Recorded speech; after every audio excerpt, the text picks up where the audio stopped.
All right. Well, this is John and Jake Smith. We are at the Gunsmith Show today, and we are bringing you in a guest.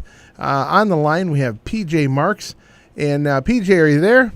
I am. Good morning. Well, good morning, sir. How are you? Doing well. How are you? I am doing well myself. I'm glad to have you on the air this morning. Jake's looking at me like I'm crazy. So Jake wanted to do a nice intro for you, and I slipped right into you. So what? Jake, bring it on, buddy. Nope, go ahead. You talk. You talk. Go ahead. Oh, we had some. We had a perfect introduction, but go ahead. You talk to PJ. Go ahead, son. You give us the introduction. Tell us who he is. Then we'll let him say it. We're here with PJ Marx, folks. He is from now. What is your title actually at Liberty, if we may ask? I'm the Director of Research and Development. Perfect. Okay. So he is the Director of Research and Development, and we just want to give a little mission statement about Liberty Ammo, folks. This is exactly what they say. They're there to develop and provide the state-of-the-art tactical ammunition to the U.S. soldiers, their allies, and law enforcement officers so that they never enter into a fair fight and always have overmatching ammunition capabilities. They also want to provide law-abiding civilians with the highest performing ammunition in the world to provide superior personal protection and to enhance the game hunting experience. That's why we chose today to have PJ on, and we're very thankful he decided to come on with us. PJ, that's quite a mission statement. Well, we take what we do very seriously, and I started the company after 9/11 to support our troops and our country at war. And one thing led to another, and it's evolved to what it is today. Well, I tell you what, we're very thankful you have, and if it's not for Americans standing up like that, we wouldn't be where we're at, you know. You've got some pretty amazing ammo. We talked about it a lot last week, but we want to, just to bring folks up to speed, I mean, Jake and I have become knowledgeable in it, a little bit in the past few weeks, 4 or 5 weeks working with it. Tell us about the basics of Liberty Ammo. Tell us a little bit about what you think. What was the thought process in putting together Liberty Ammo? Well, as I said, I started the company after 9/11 to support our troops and our country at war. So the first few years of the company's existence were focused solely on governmental customers and military-related products. Branched out into the civilian market in 2010 and released our civil defense product line in 2011, I think it was. And I've been building on that ever since. Started with the 9mm and then added the 40 and the 45 and most recently the 380. And I'm in development right now on 38 Special and 357 Magnum to add that to the civil defense product line. Awesome. Good. But my intention there was to create a round that was optimized for self-defense, personal defense in all circumstances, whether that's on the street, whether that's in your house, wherever it might be in your business. And specifically, wanted to create a round that was extremely accurate, easy for a variety of different size and stature shooters to control and engage targets effectively. And deposit maximum amount of energy and do the maximum amount of tissue disruption possible without risk of overpenetration, because so often in a business or in a home setting or wherever you might be, there's friendlies around, and you don't want to limit the possibility of collateral damage as much as possible. Well, hats off to you. I know 30 years ago I was buying Glazer safety slugs for exactly that, and from what I can tell by shooting both of them, I'd rather shoot your civil defense line than Glazer safety slugs. It's what a powerful feeling shooting your ammo. I got to tell you, it gives you a little empowerment. It's a hot round, shoots clean, fast, and it's been flawless so far with us. So hats off to you. You got a good product out there, sir. Thank you so much. I really appreciate it. And yeah. It's taken a lot of work, and we've taken our time to make sure that we've gotten it right. Well, it's proof in the pudding. When you pick up a box of ammo and I've had, and we try everything. We shoot every week. We try everything out there on the market. We buy a lot of ammo, and I've had stuff brand new in the box. You buy these boxes of 20 or 25 rounds that won't even feed in some of my guns. Like, it's a really awesome looking round. Oh, and I like the green package that says zombie killer on it, but it just doesn't make any, it's like this doesn't even feed. I'm not shooting a Derringer. I got to be able to make these things feed. Well, your ammo, your 9mm, the nickel plating is the round fed perfect in everything we put it through. Yep. The 40 cal, which surprised me when I looked in the 40 cal and saw the cavity and saw the way that turned bullet is made. It just kind of blows your mind when you look at it. It's quite a round, fed perfect in everything we put it through. Haven't had a chance to do 45s yet, but we're hoping to do that real soon. And I've been having a little bit of trouble getting them, but I heard there's going to be an answer to that pretty soon too. So, but tell us, you've done some other things. You started off, according to the website and what we've heard, you were working on some ceramic armor and stuff. That was the first thing that I worked on in this industry after 9/11. I had a pretty broad background in high-tech ceramics from other past life experience, sure, past career experience. So I had a lot of knowledge in the process of forming ceramics, what could be done with ceramics, contacts in the ceramics industry, and so forth. So that was where I started, and one thing led to another, and it evolved, and ended up having opportunities in anti-armor, and ultimately that led to the ideas that became Liberty Ammunition and all the small cal stuff that we've got on the market now. Well, with that small cal stuff, you've got when I look at 9s and 380s and 40s, 45s, and I hate to consider 45 a small cal. We'll call it a pistol ammunition and small arms ammunition. With your development of these rounds and thinking about the over penetration, when the ballistic gelatins testing we've seen of your ammo, you're getting maybe 6 inches of solid penetration, but then the disruption of the tissue from the fragmented ammunition. That's the real powerhouse. Is the destruction it causes, right?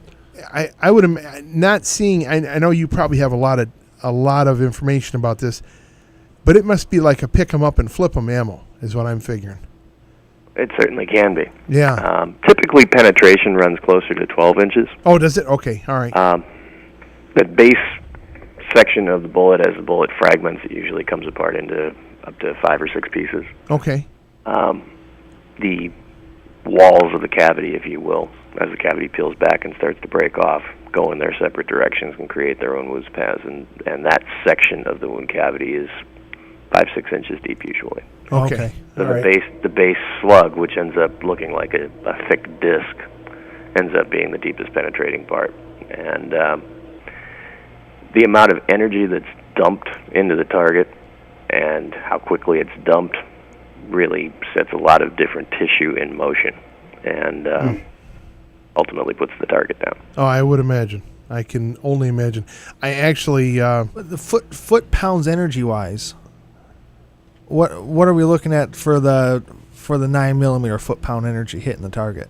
Mid 400s. Depends a lot on barrel length. Just like when you're looking at handgun barrel length, even though you're only talking an inch or two difference between shortest and longest, if you think about it on a percentage basis and you compare it to, say, for example, an M16 versus an M4 or an AR-15 20-inch barrel versus any of the carbine length barrels. Okay. You're only talking a 25-ish% difference in overall length, but the velocity difference can be several hundred feet per second.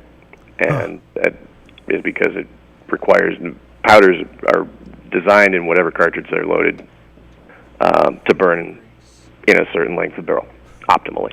Okay. And as you shorten barrel length, you increase muzzle blast, muzzle flash, and you end up with some unburned propellant exiting the muzzle, which is what creates both of those. And then velocity drops as well. So if you're talking about a 3-inch barrel pocket gun versus a 6-inch barrel competition gun, you're going to see a difference in velocity. All right. Well, I could imagine. Yeah, I imagine my long-barreled Glock would just be a monster with these things. And I'm a big fan of longer barrel handguns, not only because of the increase in projectile velocity and burning the maximum amount of propellant, but also the longer sight radius. I just find them a lot easier to control. Sure. And we try to look at, practical and tactical. We always try to get somewhere in the middle. It's tough to do, I love my Glock 19, but when it all boils down, it would be nice to have a longer sight radius, and love having the controllability of that style gun. With 9mm, the nice thing is controllability, so I can understand why. Was 9 the first one you did? Yes. Okay. Yes. Yep. And I'm still a huge fan of 9mm. And one of the things that I sought to do with our 9mm was there's a lot of chambers out there to fill with 9mm. There's a lot of people who have those guns and are big fans of 9mm, and there's right. a lot of infrastructure in place in terms of brass, which is a problem on some of the other calibers. 357 SIG, for example. Yeah. Not that many people make the brass. No. And just not that easy to source components. And there aren't that many guns out there. No. There aren't that many users. But in the case of 9mm, a lot of people out there shooting it, a lot of people have those guns, but also a lot of concerns in terms of its performance, particularly with ball ammo. And that, I think, is what created a market opportunity for the 357 SIG, is creating a higher energy, higher velocity, right. basically 9mm round that can go into a semi-auto pistol. And there was tried to close that gap between some of the larger rounds, 40, 357, so forth, and 9mm, and we're able to accomplish that through the lightweight projectile technology that we use. Right. It's a more efficient way of creating energy out of the same system. Well, it makes a lot of sense. You talked a little bit earlier about how the bullet fragments. So this is actually a fragmented bullet. It's not frangible, but it's fragmented, correct? Well, it fragments on impact. It's not fragmented when it's loaded. It's a monolithic solid. Okay. And it's turned from billet rod, and we use multi-spindle screw machines. It's a very labor-intensive and time-intensive process compared to the more traditional swaged lead, jacketed lead technology used in most people's handgun ammo. But it allows us to do things that can't be done that way. Copper is a much different material in terms of making a projectile than lead. Lead's got some great attributes, but it's been pretty fully explored over the last century in terms of what can be done with it, particularly in some of these calibers that have been around for so long. And when we first released our civil defense line, people seemed pretty surprised at both the bullet weight and the velocities that we were able to get. But velocity is half mass times velocity squared. And as you reduce the mass of the bullet and you increase the velocity of the bullet, it's actually a more efficient way of creating kinetic energy out of the same system without excessive pressure or excessive weapon wear or any of the other problems that people have asked me about over the course of time since we've released it. And a lot of questions of, why hasn't anybody else done this? Well, in big companies, innovation is allowed. It's not necessarily encouraged in a lot of cases because they're making money doing what they're doing now. They don't want to, if it's not broke, they don't want to fix it. Right. And that makes sense. And you see the innovations that the big guys, the old standby ammo companies, they just seem to slightly modify and put it on the market. Slightly modify and put something new on the market. Change the color. Yeah, change the color of the marketing box or what it is. This, I got to tell you, I kind of feel like I got my own rail gun in my pocket with your stuff because it's so fast. So, PJ, listen, we got to go to commercial break. Can you hang on for a few more minutes and we'll get right back to you? Sure. Great, Thanks. sir. Thanks a bunch. We got PJ Marx on the line from Liberty Ammo. This is the Gunsmith Show. We're going to go to a quick commercial break and be right back with more.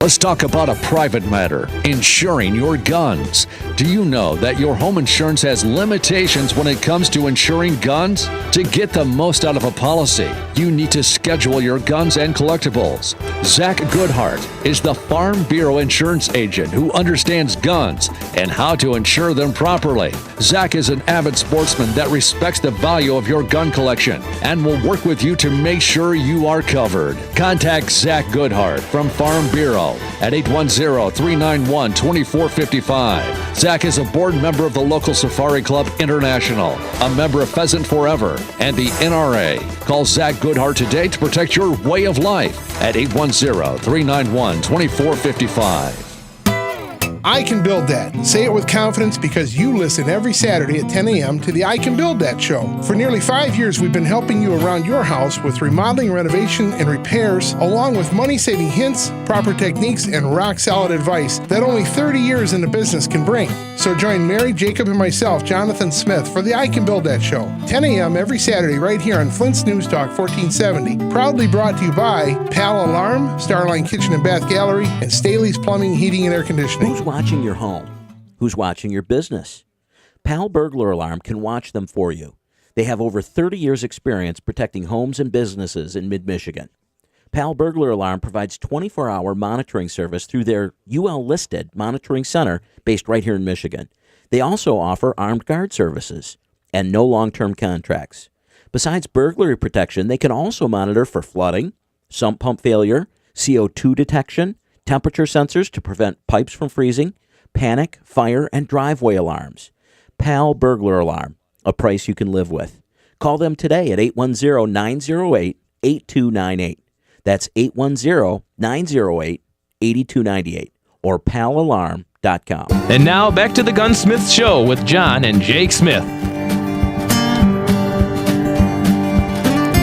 All right, this is the Gunsmith Show. Today's Saturday. It's time to talk guns, and we've got PJ Marx on the line from Liberty Ammo.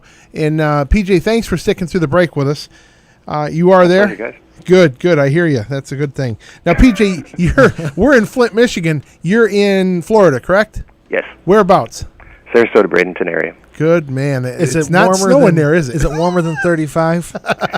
Yeah, a little bit. It's probably already in the 70s. Oh, you know, the audience just began to hate you. So, Hey, I grew up in Wisconsin. I've seen my share of winter. I didn't know we had a cheesehead on the line. That's okay. We won't hate you for that either. No, no. I've had a lot of fun in Florida over the years, and that's the first gun shop I ever worked in was in Florida. But I was into guns long before that, just as you were probably as well. But we have a lot to talk about still. There's your ammo. We've been doing some comparisons on our end. Now, Liberty Ammo, folks, is high energy, fast projectiles, turned bullets, not cast bullets, but turned bullets, copper projectiles, designed to fragment. But the main thing is for personal protection. You don't want to shoot and have the bullet go all the way through and hit the guy behind him or your loved one in the next room. These are designed to stop the person now that is attacking you and to save your life and to stop them with a knockdown punch. Now, the one thing that we've been doing is we've been loading up our magazines and comparing weight. Yes. of loaded magazines with Liberty Ammo to loaded magazines with, Federal Hydra Shocks or Golden Saber bullets or whatever it is. So what we did was we took a Kel-Tec PF9, which is just their single stacked. Yeah, a popular small carry 7-shot 9mm. carry gun. Smallest 9mm on the market, really, I think. So I loaded that style and gun. I've got it right here in my hands, and I'm looking at it, and I've got 7 of your 9mm. Are they 50 grain? Yes. No, okay, 50 grain 9mm in here, and together with the gun, it weighs 16.7 ounces. That is nothing light. That is awesome. That is truly what makes, I think, this ammo worth looking at for anybody is how much lighter it weighs. Imagine having, you've got a Beretta on, you've got 15 rounds, or you've got a Glock. I mean, a Glock. Remember, I can imagine 17. a Glock 17 rounds of 9mm. Cut the weight in half for the ammo. Yeah, it helps. It lets you carry more ammo as well. That's really, really noticeable with the 45. Oh, that's Get a double stack good. Rub it 45 in. mag and compare our stuff versus a double stack mag at 230 grain anybody's. It's a big difference. Yeah. Well, I'm looking forward to. I got an XDS in front of me right now that's loaded with 200 grain hollow points, and I'm like, I can't wait to load it with. Are they 78 grain? Is that the size of the bullet? Yeah. Another really important aspect of that is the felt recoil to the shooter, which really makes a huge difference in terms of speed of follow-up shots should they be necessary. Well, that's what we found with the 9s was just it was very easy to stay on target and keep firing. And that was and knowing the power, you felt the difference. I mean, I could feel the difference. What I noticed, we do a lot of reloading, was the cleanliness of the gun and no smoke, virtually no smoke. So whatever you're doing is one heck of a recipe. Well, so you got to be proud of that. It took a lot of doing. It took years to figure out how to make the stuff reliably function the weapons, burn cleanly and without smoke, as you mentioned. We were very fortunate that, and we've had a number of people look at our stuff, express opinions about our stuff, post videos about our stuff, all independent of us. We had nothing to do with it. Right. And we recently had the National Tactical Officers Association, NTOA, test our stuff, review it, and they said some very positive things about what they saw with the 9mm. That. It was very, very helpful. That happened just before the SHOT Show in January. Oh, all right. Others have, as I said, tested this stuff, written about it, put it on YouTube. And it's really gratifying because it's one thing to have promotional material from a manufacturer. It's another thing to have, totally independent grassroots reviews and opinions expressed and have it be that positive. All right. I want to talk to you about something. The 450 Bushmaster. You got to put one of your 78 grain bullets in a 450 Bushmaster and let's see what that thing will smoke like. That's a really good idea. It is. You're the first to ask me about that. Well, it's always interesting because we've talked about various things, for example, 45 long colt, 45-70, other things that we can do with 450 Bushmaster being another opportunity. Well, could you imagine a 78 grain 45-70 bullet? No. Well, different size, though. We're talking 452 to 458. Now, the 450 Bushmaster is close to the heart. I got two friends that built it and developed it. T.C. White and Tim Legender built that gun, and right here in Holly, Michigan, close to us. And they took it to the powers that be, and eventually Hornady picked it up and made it. But I remember them in their product development discussing what a 45 caliber bullet can do. That's why I carry a 45 most of the time. So I've always liked 45. So I'm looking forward to seeing what this technology. I'm thinking 10 years down the road, what you have done and what your technology and your kind of a no limits. I'm looking forward to the next years to come. It makes me excited to see what's coming next. So interesting, very interesting. Now, some of the things that are on deck to come, like I said, we're working on 38 Special and 357 Magnum. I'm also working on the 308 version of our Silverado. Good. Yes. Rifle round. We haven't even mentioned Silverado yet, and I'm sorry we haven't. We haven't had our hands on any yet, but we do shoot 5.56 all the time, so 223s. So looking forward to shooting some of that too. Now, tell us a little bit about that round. Yeah. Similar technology to the civil defense round, but optimized for rifle use. Okay. That was just approved for lead-free hunting in California. Good. And is one of the few lead-free rifle rounds out there. It's a fragmenting deep cavity hollow point, boat tail hollow point. And in terms of its performance on target, not only is it an extremely accurate round, and I went through over a dozen revisions on that design before we finally said, okay, this one's ready to release. Yeah. Optimized it for carbine length barrels, optimized the propellant for carbine length barrels, and gas systems, all things carbine. So it is designed for a 16-inch barrel. Yeah. There's so few shooters out there at this point that are using the longer barrel ARs anymore. Still a lot of them out there. Right. But it really is sort of a previous generation. Most of the recent sales of AR-type platforms are the carbine length barrels and carbine length gas. All right, you're making me feel old. Hey, I'm a big fan of long barrels. We had that conversation with regard to handguns. Same plays for rifles. But well, no, I can understand. 16 inches is popular. And I've got both, so it does. I'm not that offended, so keep going.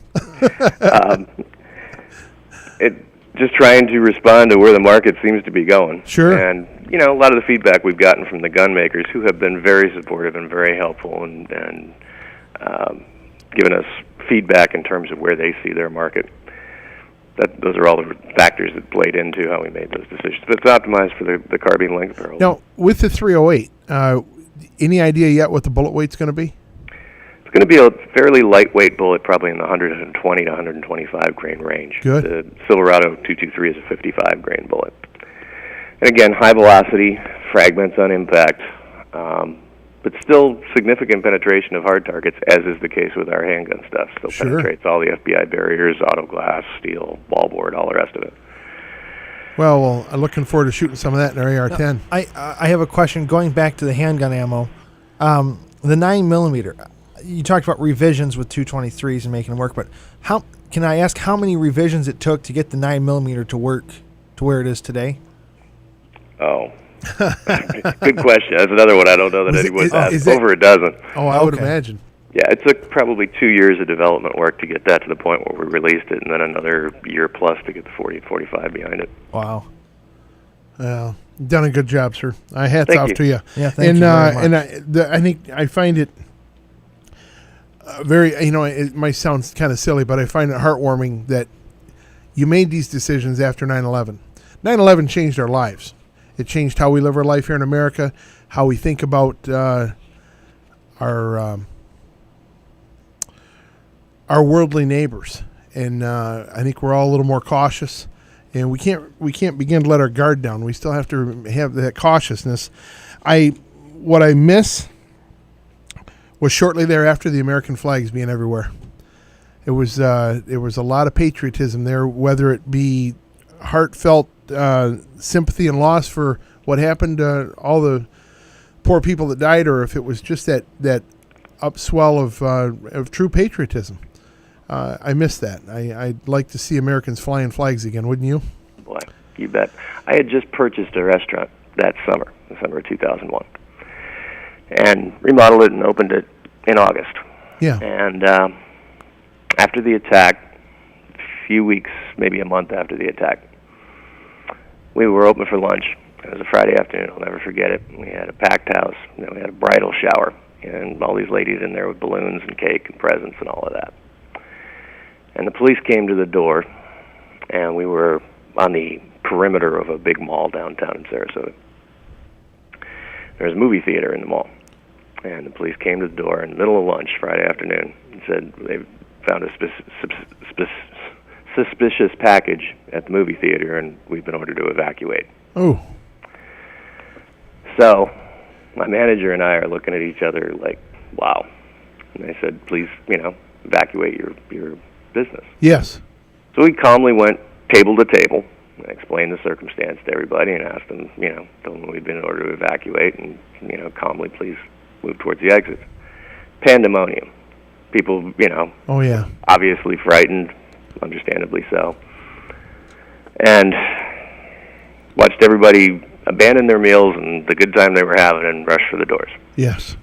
And just as the ladies of the bridal shower had gathered the last of their presents and made their way to the exits, and there were just a couple of them that were kind of lagging behind the rest of the crowd. Police came back and said, sorry, nothing, no problem, carry on. So that was, 200 plus people that just walked away from their bills, walked away from their lunch, and, had their day ruined. And thankfully it was nothing. But I remember having to go table to table looking these people in the eye, telling them that we'd been ordered to evacuate because of the suspicious package. Yes. And the fear that I saw in their eyes, and the anger. Yep. And the impression that left on me, I don't think will ever leave me. Some of the faces I can still see very vividly. And made me really angry. And I, as much as I think everyone felt very patriotic and very unified, I think there was a lot of anger about what happened, and still is, and justifiably so. And as you said, we need to be vigilant and keep our guard up and recognize that our world has changed. That's for sure, bud. Well, I'm glad we had you on the show today. I appreciate your time, and I know you're a busy man, and we're just a radio show up here in Michigan talking about guns every weekend. But we really appreciate your time and your diligence in making this product so doggone good. I have nothing to complain about. Let me say that. Everything I've used so far has been great, and looking forward to years to come, speaking with you down the road, and see how your product line develops and shooting your 308s and your 223s and I will get my hands on some 45s. I guarantee I will. But they've been in short supply, but we're shipping them, and we've got quite a few of them out there, and I look forward to talking with you after you've had a chance to have some trigger time with those guys. Thanks so much for having me on the show this morning. PJ. Thanks for all the hard work that you put into your show and providing useful information to all your listeners, and all the best. Well, thank you, sir. And again, that's PJ Marx from Liberty Ammo. Thanks, PJ. God bless you guys down there in Florida, even if it is hot and sunny today. We do have snow showers coming shortly, but they do say it's going to be about 39 today, so it won't be that bad. T-shirt weather. Darn near. Yeah, under the sweatshirt. All right, well, God bless you. Take care of yourself, and we'll talk to you soon. God bless you guys, too. Enjoy your weekend. Thank you, too. Bye-bye. All right. Well, thank you very much, PJ Marx. That was great. He's from Liberty Ammo. So you can go to libertyammo.com, I believe. Yes. And check the stuff out. You can go to our website and see a little bit about it. You can order ammo directly from libertyammo.com. Okay. And it's also available online at Cabela's and Midway USA. Yes. Midway USA has 9mm in stock right now. And the only one in Michigan that's a real supplier is called Freedom Firearms, and they're over in Battle Creek. Well, I understand that some of the stores have some on the shelves right now, and I couldn't get anything, and that would Cabela's. I've heard Cabela's has it on the shelves, but you know how that goes. Yeah. It's there one minute and gone the next. Get yourself some Liberty Ammo. You'll be glad you did. So good stuff. Completely different train of thought, and you understand why he's doing what he's doing. But we got to go to commercial break, so understand we have to do that. We'll be back in just a minute with more of the Gunsmith Show this Saturday.